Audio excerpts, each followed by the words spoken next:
आपको फोड़ना है तो फोड़ना है, बिकॉज अगर एक बार आपने आदत पाल ली कि चलता है तो फिर वो लॉन्ग टर्म मिशंस को डिग्रेड करेगी आपके फ्यूचर के अंदर। तो वो चलता है वाला एटीट्यूड नहीं डालना, ठीक है, फोड़ना है। We deserve the best and we have to achieve it, as simple as that मेरे भाई।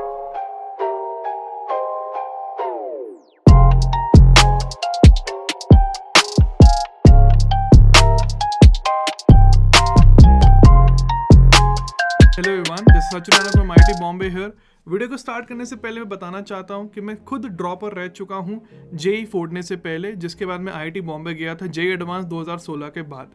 तो सबसे पहले जो फर्स्ट टिप यहाँ पे बन के आती है, पूरी वीडियो आपकी पूरी प्रिपरेशन को बदल सकती है, आपकी हेल्प कर देगी, एक कॉन्फिडेंस दिला देगी रेलिवेंट लॉजिकल पॉइंट्स के साथ, जो मैं खुद फेस कर चुका हूँ। जितने सालों से हम इतने अच्छे स्टूडेंट्स को पढ़ा रहे हैं उन सभी के बारे में एक प्रॉपर आपको बताया जाएगा समरी। तो सबसे पहले एक चीज़ लॉजिकली समझना कि अगर आपको ये लगता है कि आपके पास टाइम नहीं है, तो ये सबसे गलत फहमी आप लेके घूम रहे हो। आप देखोगे कि बहुत सारे बच्चे इस टाइम पे ड्रॉप लेके आते हैं, एक्चुअली अभी प्रिपरेशन स्टार्ट करते हैं। समझ आ रहा है? तो अगर आपको ये लग रहा है कि आपके पास जो 3 से 5 महीने बच रहे हैं जेई मेन के लिए, या 9 महीने 7 से 9 महीने बच रहे हैं एडवांस के लिए, प्लीज अंडरस्टैंड वो मोर देन इनफ है। यू आरंट लेट, लिख लो कहीं पे, यू आरंट लेट। लेकिन ये एक क्लॉज यहाँ पे है, एक टर्म्स एंड कंडीशन यहाँ पे है कि आपको प्रिपरेशन स्टार्ट करना पड़ेगा वीडियो देखते ही। बिकॉज इसी वीडियो के हिसाब से मैं आपको एक प्रॉपर शेड्यूल दूंगा कि अगर आपकी जीरो प्रिपरेशन भी है तो कैसे आप फोड़ सकते हो जेई मेन एंड फिर जेई एडवांस। प्लीज अंडरस्टैंड, जो रास्ता जाता है एडवांस के लिए, जैसे आप गेम्स खेलते हो ना, तो जो गेम्स में बीच में एक लेवल आता है वो आपके पास एडवांस्ड है, वो आपके पास मेन्स है। वहां पे आपको एक पॉज लेना पड़ेगा कि आपको इसको पार किया फिर आप एडवांस तक गए। तो अगर आप एडवांस की प्रिपरेशन कर रहे हो तो मेंस तो बहुत आसान लगेगा। लेकिन अगर आपका मिशन भी सिर्फ पहले मेंस तक मेंस ही प्रिपेयर करना है, तो एक पॉज लेके मेंस के बाद भी आप कुछ रेलिवेंट टॉपिक्स को एडवांस लेवल तक कवर कर सकते हो, बहुत आराम से कवर कर सकते हो। ठीक है, तो वीडियो को आगे बढ़ाने से पहले प्लीज मेक श्योर कि आप सब्सक्राइब कर लीजिए, बिकॉज अभी 2020 से रिलेटेड बहुत सारी वीडियोस आने वाली हैं, चाहे वो ऑर्गेनिक केमिस्ट्री की हो, स्ट्रैटेजी की हो, टिप्स की हो 2023 के लिए। एक और चीज यहाँ पे समझना बिल्कुल ध्यान से, तो जो आपके पास टाइम बच रहा है मेंस के लिए या एडवांस के लिए, वहां पे जो अच्छे अच्छे बच्चे होते हैं, ठीक है, वो रिवाइज करके स्टार्टिंग से 11वीं 12वीं कंप्लीट भी कर लेते हैं। जैसे मैं आपको सिंपल से एग्जांपल देना चाहूँ, यहाँ पे एक्सेल बैच जो हमारा ड्रॉपर्स बैच होता है, उसमें अभी तक सिर्फ जीओसी कवर हुआ है, जो आखिरी बैच होता है पूरे साल का। और देखना, इसी बैच से आपको अगले साल हम इंटरव्यू ले रहे होंगे अनअकैडमी एक्सेलरेट चैनल के ऊपर या बाकी सब चैनल्स के ऊपर, अपने चैनल के ऊपर। समझ आ रहा है? तो ऐसे ऐसे बच्चे उन बैचेस से निकल के आते हैं। तो अगर वो बच्चे 3 से 5 महीने में कर लेते हैं तो आप क्यों नहीं कर सकते हो यार? सीधा सा फंडा कर सकते हो।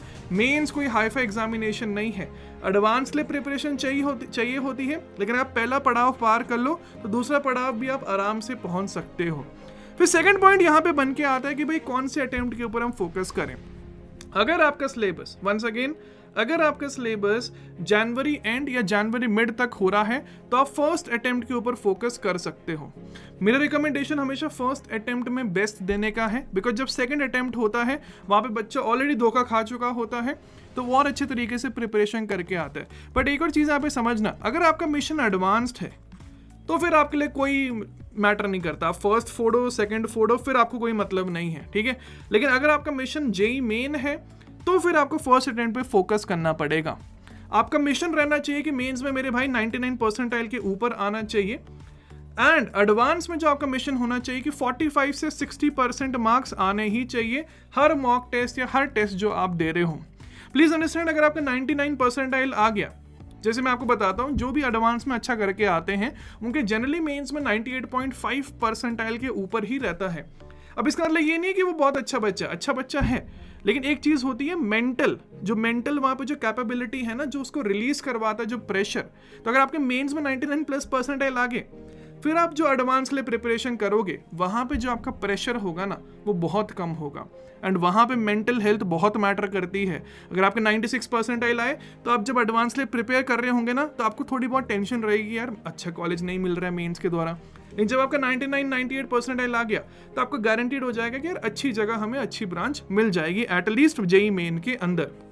एक और चीज, अगर आपको टाइम टेबल चाहिए, मैं एक सोच रहा हूँ टाइम टेबल और एक इंपॉर्टेंट चैप्टर्स की वीडियो अगली वीडियो, तो प्लीज़ मेक श्योर कि आप इस वीडियो को लाइक भी कर दीजिए, ठीक है, बिकॉज उसके द्वारा फिर हमें पता चलता है कितने लोगों को वो चाहिए।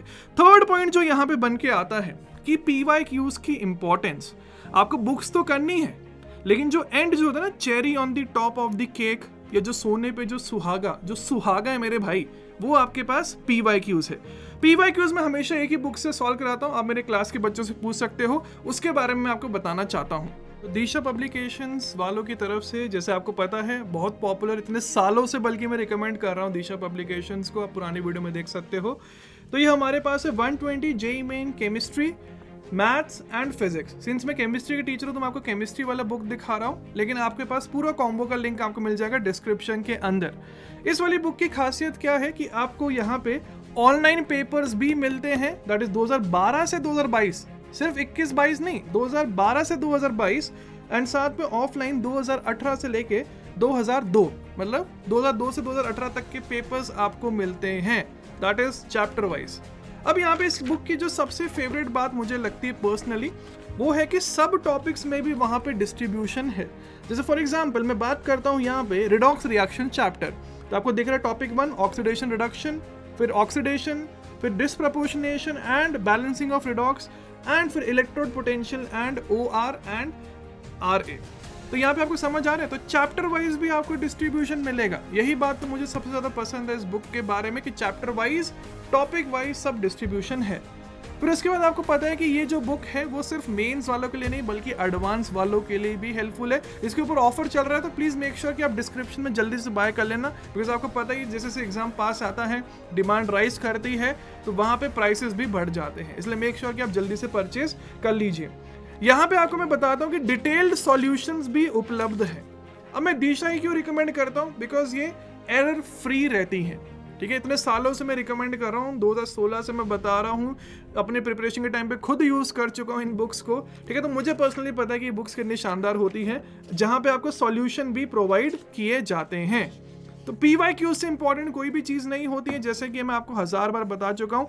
तो PYQs के लिए मेक श्योर करिए कि आप दिशा पब्लिकेशंस को परचेज करिए, link in the description. Point के ऊपर चलते हैं, जहाँ पे मैक्सिमम लोग धोखा खाते हैं, चाहे वो अच्छा बच्चा हो, एवरेज बच्चा हो, और वो होता है हमारे पास रिवीजन। जो रिवीजन है that is more important than actually completing the syllabus once, because हमारा दिमाग, देखो, simple short and sweet summary revision की, रोज का खाना रोज, रोज का रिवीजन रोज। फॉर एग्जाम्पल आप सोचते हो कि जो मैंने आज पढ़ा, आप उसको 30th डे को रिवाइज करने को सोचो, लाइक मंथ एंड में आपने 2 दिन निकाले, 3 दिन निकाले। अब इसको सोचो लॉजिकली, आप पहले 29 डेज का खाना 30th डे पे खाना चाह रहे हो, क्या वो पॉसिबल हो पाएगा? बिल्कुल पॉसिबल नहीं हो पाएगा मेरे भाई। वही सेम चीज़ आपके पास है रिवीजन के लिए। तो अगर आप सोच रहे हो कि मैं ये रिवीजन 1-2 दिन में करूं, बिल्कुल पॉसिबल नहीं हो सकता है। रिवीजन इज़ वेरी इंपॉर्टेंट, उसी के द्वारा कॉन्फिडेंस लैक करता है बच्चों का। तो जो आपने दिन में आपकी क्लासेस, लेट में से 4 क्लासेस 5 क्लासेस, उसको आपको पहले रिवाइज करना है, फिर होमवर्क करना है, ठीक है। अगर आपका वो कंप्लीट हो गया तो A to Z आप सेटिस्फाइड हो सकते हो अपनी प्रिपरेशन से। प्लीज मेक श्योर कि आप रिवीजन प्रॉपर तरीके से करो। उसके बाद जो 5th पॉइंट बन के आता है कि आपने टेस्ट के बारे में तो बोला तो हम टेस्ट कहाँ से दे? प्लीज अंडरस्टैंड, टेस्ट हमारे द्वारा, हम टीचर्स के खुद बनाए हुए टेस्ट, जहां पे 2 lakh plus students already enrolled है, विच इज 100% फ्री। उसका लिंक आपको मिल जाएगा डिस्क्रिप्शन के अंदर। टोटल फ्री है, हम लोगों ने बनाया है, हमारे नोट्स के क्वेश्चन है, हमने जो क्वेश्चन सबमिट किए हैं उसका एग्जामिनेशन का लिंक आपको डिस्क्रिप्शन में मिल जाएगा, जहां पे आपको स्कॉलरशिप तो मिलेगी, लेकिन सोचो आपको जो कंपटीशन मिल रहा है वो 2 लाख बच्चों के साथ मिल रहा है। 2 लाख समझ आते कितना बड़ा सैंपल स्पेस है आपको अपनी रैंक पता करने के लिए कि आप फ्यूचर में वहां पे क्या रैंक ला सकते हो। इसलिए ये एक भयंकर इंपॉर्टेंट चीज बन के आ जाती है। इसका लिंक आपको डिस्क्रिप्शन के अंदर मिल जाएगा, हमारे द्वारा डिजाइंड है, 100% फ्री है, इनरोल करिए। बिकॉज एक चीज समझना, एक होता है टेस्ट देना, एक होता है मेरे भाई रेलिवेंट टेस्ट देना। समझ आ रहा है? अब देखो बेटा, एक चीज समझना कि बहुत से लोग यहाँ पे ऐसे होते हैं कि उनका सिलेबस नहीं हुआ तो फिर वो टेस्ट कैसे दें। कोई दिक्कत वाली बात नहीं है। आपका मिशन होना चाहिए कि जेईई मेन से पहले आपके एटलीस्ट 15 टेस्ट हो जाएं। 15 15 बेयर मिनिमम, बिकॉज पहले 5-6 टेस्ट में आपकी स्ट्रैटेजी बन जाती है, फिर आप उसको टेस्ट कर करके जो आखिरी 5 टेस्ट होते हैं वो आपके पास बेस्ट सैंपल स्पेस बन के आता है। तो मिनिमम 15 टेस्ट आपको देने हैं। अब वो आपकी मर्जी है कि आप वो जनवरी में जाके दो कि 30 दिन है, ऑल्टरनेट डे टेस्ट दे दिया, एनालाइज कर करके आपको पता चल रहा है कि आपने क्या गलती की, या तो एवरी संडे दे सकते हो जो आपके पास बन के आता है, एवरी ऑल्टरनेट संडेज। तो टोटली आपकी मर्जी है कि आपको कब टेस्ट देने हैं, ठीक है, सीधा सा फंडा, लेकिन मिनिमम 15 से ज़्यादा 15 टेस्ट आपके पास होने चाहिए। उसके बाद हमारे पास जो बन के आता है number 6 point, that is problem solving is much more important then theory. यहाँ पे बहुत बच्चे लैक करते हैं। जैसे मैंने देखा कि बहुत सारे, जैसे मैं जीओसी का एग्जांपल लेता हूँ बिकॉज मैं ऑर्गेनिक केमिस्ट्री का टीचर हूँ, तो जो जीओसी है बहुत सारी कोचिंग में बहुत सारे जो बच्चे पहले पढ़ के आते हैं फिर हमसे पढ़ने आते हैं ड्रॉप लेके, या 12th में 11th पढ़ने के बाद उनको पता चलता है कि हमारे यहाँ पे जीओसी में कितने सारे लेक्चर्स हैं, कितने सारे क्वेश्चंस करवाए जा रहे हैं, लेकिन उनको पहले जितना हम एक टॉपिक पढ़ाते हैं, जैसे लेट में से इंडक्टिव इफेक्ट हमने 3-4 लेक्चर लिया, तो उसी में उनका जीओसी बाकी जगह कंप्लीट होके आ गए थे, वो जीओसी कंप्लीट करके। तो आप खुद समझो यार कि वो वहाँ पे आपकी गलती नहीं है, आपके टीचर की गलती है, because problem solving has a major role in JEE preparation. JEE की प्रिपरेशन 2 चीज़ों का फंक्शन होती है, that is problem solving and theory, जहाँ पे प्रॉब्लम सॉल्विंग का 80% वेटेज होता है, थ्योरी का 20% वेटेज होता है, इसलिए आपको उस 80% के ऊपर फोकस करना है। एक 7th टिप है जो थोड़ी अनऑर्थोडॉक्स टिप है, स्क्रीन पे देखिए, ये मेरे पास पिछले ईयर के रिटर्न्स हैं, जो स्टॉक्स के रिटर्न्स हैं, तो वहाँ पे आप देख सकते हो कि 81% रिटर्न है, जहाँ पे पूरा देश, पूरे लोग आपके आसपास के रो रहे होंगे कि मार्केट डाउन है, वॉर हो गया, ये हो गया, मैंने वहाँ पे भी 81% निकाल लिया 1 साल के अंदर। तो यहाँ से आपको क्या सीखने को मिल रहा है कि जो आपके लॉन्ग टर्म गोल्स हैं, that is more important then short term happiness. Short term happiness क्या हो सकता है? फॉर एग्जाम्पल आप चैटिंग में लगे रहते हो, आप किसी के साथ फ़ोन कॉल में लगे रहते हो, आप डिस्ट्रैक्टेड हो, ठीक है, आप कॉमेडी वीडियोस देखते रहते हो या इनकॉग्निटो पे वीडियोस देखते रहते हो, ठीक है। तो शॉर्ट टर्म हैप्पीनेस से जो इंपॉर्टेंट चीज़ है वो है मेरे भाई लॉन्ग टर्म गोल्स, ठीक है। आधी जनता रोते रहेगी, अब आपको देखना है कि आपको रोने वालों में से आना है या रुलाने वालों में से आना। आपके पास 2 ऑप्शन है जिंदगी के अंदर, सीधा सा फंड है, ठीक है। तो यहाँ पे जो आपके पास चीज़ बन के आती है वो है organised study and long term missions. समझ आ रहा है? लॉन्ग टर्म मिशंस आपको अचीव करने हैं, छोटे गोल्स को मिला के एक बड़ा मिशन बनता है। छोटे गोल्स क्या है यहाँ पे? चैप्टर्स। आपके केस में तो आपको छोटे चैप्टर्स मिलाने, ये डन। सिलेबस का प्रिंट आउट लो, ऑर्गेनाइज स्टडी करो, एक प्लान बनाओ कि कब मेरा सिलेबस हो रहा है, मुझे कैसे रिवाइज करना है, जो क्लास से पढ़ाया जा रहा है लाइव अटेंड करो, लाइव चलो बच्चों के साथ, टीचर्स के साथ। बैकलॉग मत बनाओ, अब बैकलॉग बनाने का टाइम नहीं है अगर आपको फोड़ना असली एग्जामिनेशन, ठीक है, समझ आ रहा है। एंड अगर आपको, हाँ एक और चीज़, अगर आपको एक टाइम टेबल की वीडियो चाहिए एंड साथ में इंपॉर्टेंट चैप्टर की वीडियो चाहिए तो मेक श्योर कि आप वीडियो को लाइक कर दीजिए। अच्छा, एक और इंपॉर्टेंट चीज़ मैं यहाँ पे बताना चाहता हूँ, आप लोगों को पूछना चाहता हूँ कि आप यहाँ पे जो ये वाली वीडियो है वहाँ पे आप कमेंट सेक्शन के अंदर क्या कमेंट करना है आपको कमेंट करना है अपना परसेंटाइल मिशन। आपका कितना परसेंटाइल मिशन है वो कमेंट करो, ताकि 1 साल बदल जा, 1 साल मतलब 6-7 महीने बाद जब आप इस वीडियो को देखने आओ तो आपको पता चले कि क्या मैंने वो मिशन अचीव किया था या नहीं। अंगूर खट्टे वाले एटीट्यूड से दूर भागो, ठीक है। आपको फोड़ना है तो फोड़ना है, बिकॉज अगर एक बार आपने आदत पाल ली कि चलता है तो फिर वो लॉन्ग टर्म मिशंस को डिग्रेड करेगी आपके फ्यूचर के अंदर। तो वो चलता है वाला एटीट्यूड नहीं डालना है, ठीक है, फोड़ना है। We deserve the best and we have to achieve it, as simple as that मेरे भाई, ठीक है। So thank you for watching the video. Make sure कि आप सब्सक्राइब कर लीजिए चैनल को, बहुत सारी वीडियोज अब आने वाली JEE 2023 के लिए। ऑल द बेस्ट एवरीवन, जय हिंद, बाय।